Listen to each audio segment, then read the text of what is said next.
Chapter Genesis. Where the hell am I? Lucas blinked against the blinding sunlight. He pushed his glasses back into place. The sharp sound of a bouncing ball, sneakers scraping asphalt, and teenagers shouting all came at him in waves.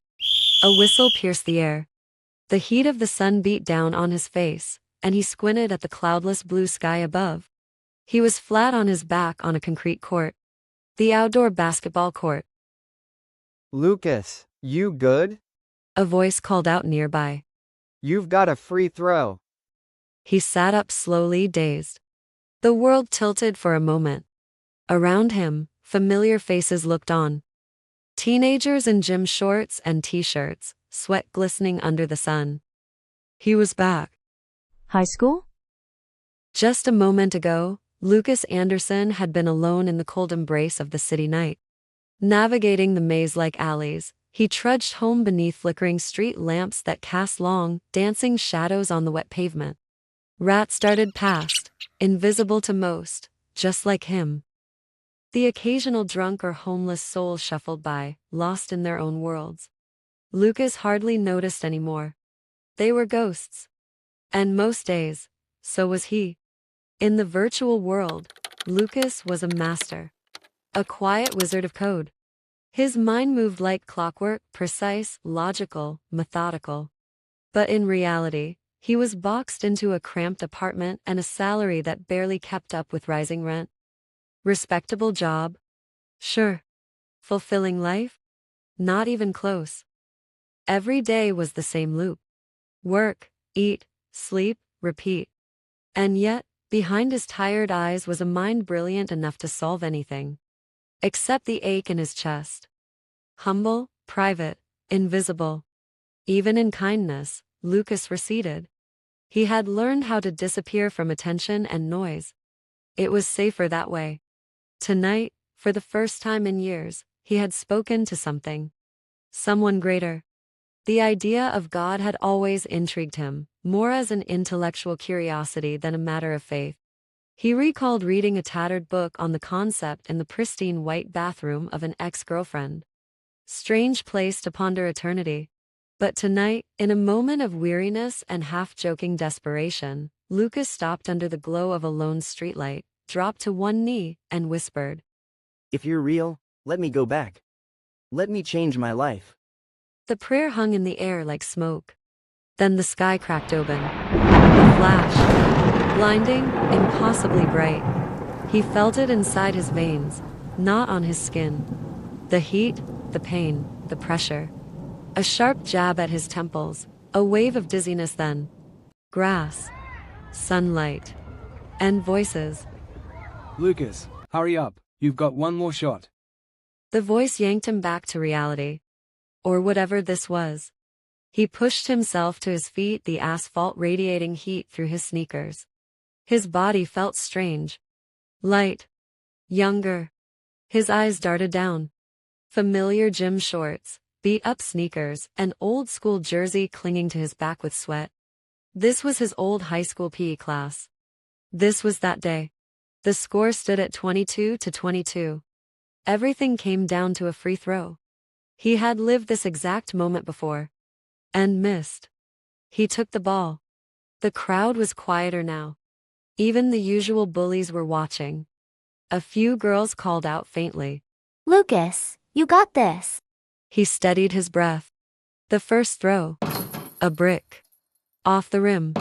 Groans rippled across the court. Chris clapped his shoulder. Hey, one more. You got this. Lucas nodded, more to himself than anyone. No more being invisible. The second shot left his hands. Arc.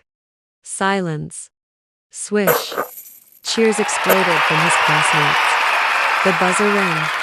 Game over. 23-22. They'd won. Lucas stood frozen for a second. In his old life, no one had ever cheered for him.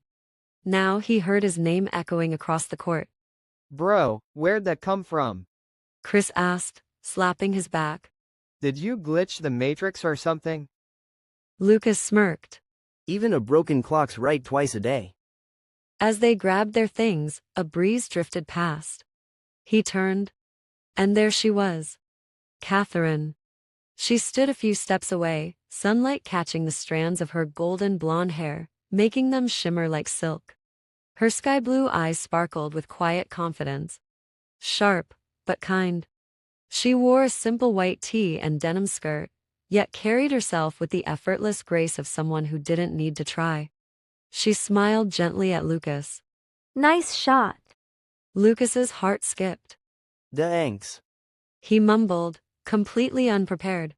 Catherine was the kind of girl everyone noticed. Friendly, intelligent, effortlessly admired. But to Lucas, she had always been more than that. She had been his quiet crush throughout high school. The untouchable dream, the one he could never bring himself to talk to for more than a sentence or two. Walking into physics class, he was still a little lightheaded. Not just from the free throw, but from Catherine's smile. His heart hadn't settled since. He slid into his usual seat near the back, hoping the thudding in his chest would calm down before anyone noticed. The fluorescent lights hummed overhead as students filed in, chatting and laughing like nothing unusual had happened. Mr. Stevenson, ever punctual, strode in and began writing formulas on the board. According to Einstein's theory of relativity, He began. surpassing the speed of light could, at least in theory, make time travel possible. Lucas froze. His eyes flicked from the whiteboard to his own hand resting on the desk. It looked younger. No calluses from years of typing. No scars. No age lines. Time travel? The words echoed in his head like a dropped pebble rippling across still water. Could this actually be happening? He grabbed his pencil and jabbed the tip lightly into his palm. Ow. He muttered. A sharp sting. Real pain.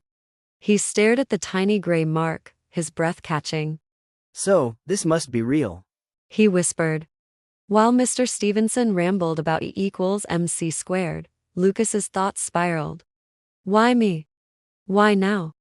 Why like this? Was it the prayer? The lightning? Some divine glitch in the universe? He didn't know. Maybe he never would. But whatever force had pulled him back here, it had opened a door. And this time, he wasn't walking through it blindly. His mind, always sharp and methodical, began to organize the chaos into something he could hold on to. If he was going to do this right, he had to start somewhere. 3 things rose to the top. His body, his money, his relationships. The first time around, he'd neglected all of them. Hiding behind excuses, fear, and the quiet comfort of routine. Not this time. He sat a little straighter in his seat. This time, he wasn't just going to survive the life he was given. He was going to build the life he never had the courage to chase.